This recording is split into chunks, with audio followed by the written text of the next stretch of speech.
So ito mga kabeng-beng, another day, another unit mga kabeng-beng. Sa mapagpalang Sabado sa ating lahat. So bumabagyo mga kabeng-beng pero meron tayong grouping test for today. Napaka-poging unit. Ayan mga kabeng-beng, kasing ganda ng ating, hindi naman maganda yung ating panahon ngayon mga kabeng-beng. Medyo bumabagyo pero kasing ganda ng ating araw. Ayan. So ito po ay unit ni Sir Jonathan Oxina. Sir Jonathan Oxina, ito na po ang inyong napaka-poging unit na Falcon Tactical PCP. Ayan. So, wala akong masabi mga kabeng-beng. So, alam nyo na kung anong unit ito. Ayun, sinabi nga natin Falcon Tactical PCP. So, ayan, folding buttstock. Adjustable buttstock mga kabeng-beng, side lever, 12 rounds magazine. So, ngayon naka-single shot tayo. Napakaganda, adjustable hammer spring para sa easy tuning. Yung kanyang trigger mga kabeng-beng, adjustable din po. Ano pa ba? Regulated 1,800 PSI output, 3,000 PSI maximum input, 0.5 liter bottle tank. Napaka-pogi, napakalinis ng pagkakagawa. Full CNC po. Ayan po yung kanyang side lever. Sorry. Yung kanyang decacker. Ito naman po yung kanyang safety knob. Ayan. Napaka-pogi. Ayan. So sa mga nagtatanong mga kabeng-beng kung magkano yung ganitong basic unit na complete set mga kabeng-beng, scope, silencer, pump, yung kanyang scope mga kabeng-beng ganito, no? Ganito yung kasama niyang scope. Ay ito pong scope na ito ay pina-upgrade lang ng ating kabeng-beng na si Sir Sir Jonathan Oxina. Ayan, nag-add siya mga kabeng-beng para mas magandang scope yung ilagay. So, yung kanyang scope ay 9,500. Yung kanyang scope na to, na Discovery na BTZ 6x24x50 SF. Ayan. Napaka-pogi. Napakalaki mga kabeng-beng. Ito naman, compare natin sa tubing. Ayan. Ayan, diba? Mas manipis po yun. 25mm lang po yung tubing nitong BSA. Ito naman po ay 30mm na. Ayan. Napakalaki, solid ganda mga kabeng-beng. So Sir Jonathan Oxina, ito na po ang inyong unit at ang inyong napakagandang scope din po na ipinalagay sa inyong unit mga kabeng-beng. Siyempre hindi matatapos yung ating video nang hindi natin sinusubukan at grouping test itong kanyang unit. So pang malakasan po yung unit niya, pang malakasan din po yung scope na nilagay niya. Napakaganda mga kabeng-beng. So, ayan, side focus na po siya or yung kanyang parallax sa gilid na rin po. So, i-grouping test natin to sa 37 meters mga kabeng-beng. So, gamit nating pellet, meter pellets po. Ayan.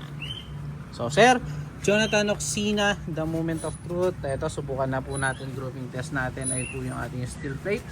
37 meters. Ito po yung ating unit ha. Ayun pa lang po yung ating steel plate. Ayan. Ayan, umuulan na mga kabeng-beng, pero ito, subukan natin tapusin itong ating grouping test ng unit ni Sir Jonathan Oxina. First shot po tayo. First shot. Second shot po. Ganda ng patama, Sir. Pellet to pellet, 37 meters. Meter lang po yung ating gamit ha. Pangatlo, pang-apat, solid po talaga. Pangmalakasan talaga yung unit. Tapos sinabayan mo pa ng pangmalakasan na scope. Grabe yun, Sir. Pang-lima. Okay, type pang-lima na tayo.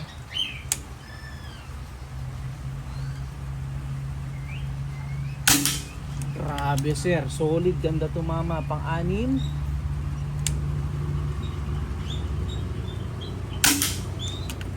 Sarap po. Sarap ng patama niya mga kabeng-beng. Halos di po lumalaki yung ating grouping sa 37 meters. Grabe yun. Pang-walo. Ganda ng patama niya sa meter mga kabeng-beng. Grabe, sarap tumama.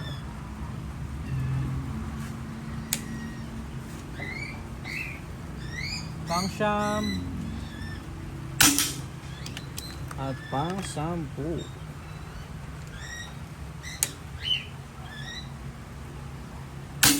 Grabe, Sir. So yung ating power po ay nakaset sa number ayan, 5. Nasa 5 ayan po mga kabeng-beng. Nasa 5 pa lang po yan, may lalakas pa yan.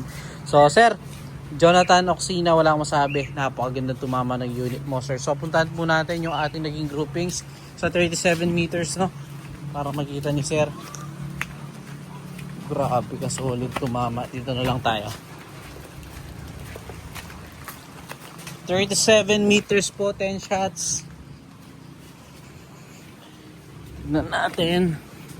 Kanya pa tama. Grabe yun sir, wala akong masabi. 10 shots. Ayan, nagkapatong-patong lang po. Kung makikita nyo sir, ayan po. Ayan. Diyan lamang po siya yung paligid niya. Wala po yung patama ng pellet. Yan po ay nabakbak lang dahil pintura. Ayun lamang po. Ayun lamang po itong nauka na to. Kung makikita nyo steel plate po ito, napakakapal po nito, pero ayan, nauka pa rin. Solid, napakalakas ng unit sir. So wala akong masabi sir, Jonathan Oxina. So yun, puntahan ulit natin yung ating unit. Dito naman tayo tumaan. Wait lang, medyo malambot yung lupa. Try natin tignan dun sa scope. So ito yung unit sir, 37 meters. Check natin sa scope kung makikita. Ayun sir, napakaganda ng scope sir, oh. Grabe yan sir. Wait lang, paano? Ayun po. So salamat sa tiwala sir. Pahintayin na lang po ang new unit. Again, Sir Jonathan Oxina. Again mga beng-beng, peace out po.